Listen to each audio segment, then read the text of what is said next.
Imagine training your whole life for a sport you love, early mornings, long practices, pushing yourself every day, only to have one bad play turn into a viral clip and thousands of people tearing you apart online. Suddenly, people you never met are making fun of you, judging your body, your skills, and even your worth as an athlete. Most of us follow athletes on social media. We watch their highlights, repost their big wins, and sometimes even comment when they lose. But what we forget is that these athletes, especially college athletes, are people our own age, are real people who already carry an insane amount of pressure. That's why I believe colleges, athletic programs, and fans need to take a step in limiting the negative impact they have on social media on college athletes' mental health. As a student athlete myself, I understand what it's like to balance school practice and expectations. I've seen friends and teammates break down because of this pressure. And after researching this topic, I realized how much worse social media can make it. Let's start with the basics. College athletes already face an overwhelming amount of pressure before social media even gets involved. In the Commonwealth's Time, journalist Hayden Braun explains how college athletes are expected to perform perfectly on the field, in the classroom, and how they act online. Braun shares stories from athletes who say they constantly feel like they're one mistake away from losing everything. Between practices, travel, games, schoolwork, and constant need to perform, there's barely any room to breathe. And that's even before you open your phone. When social media enters the picture, the pressure multiplies. ESPN reported that Nebraska volleyball player Harper Murray faced massive online hate after a legal incident in her offseason. She admitted the online backlash completely wrecked her confidence and mental health. And it's not just her. A study in the Journal of Intercollegiate Athletes by Schmidt and Thompson in 2021 found that heavy social media use among college athletes is directly linked to higher anxiety and depression. Why? Because they're constantly comparing themselves to others online and trying to look perfect all the time. For many athletes, social media isn't fun anymore.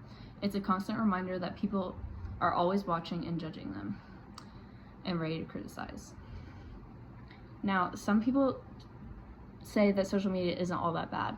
And yeah, it can be helpful, especially with NIL deals and everything with that. The NCAA even encourages athletes to use social media to grow their personal brands and make money. But the problem comes when it's not just deals anymore. Research from the National Library of Medicine in 2024 found that athletes who felt the most pressure online are also the least happy overall. So even when you're doing it for the business or NIL deals, it can not be good for their mental health. So what can we actually do about it? First, colleges and athletic programs need to offer real support. That means mental health counselors who understand athletes' life, not just generic therapy sessions. Some schools are creating like digital wellness programs that teach athletes how to handle online hate and manage screen time. Every college team should have something like that. Second, colleges need to set boundaries. That could mean encouraging athletes to take breaks from social media during seasons or after tough games.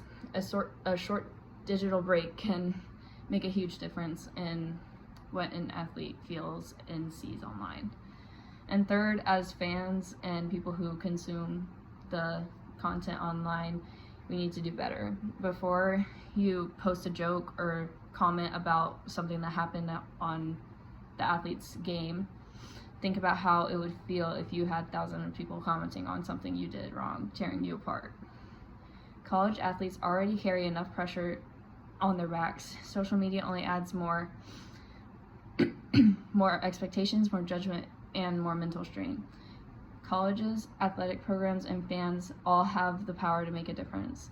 With more mental health support, clear boundaries on social media, and a little bit more empathy for others, we can actually create a way to protect the people that are presented online. So next time you see an athlete's post after a tough game, remember that is a real person behind the screen and try not to tear them apart. Thank you.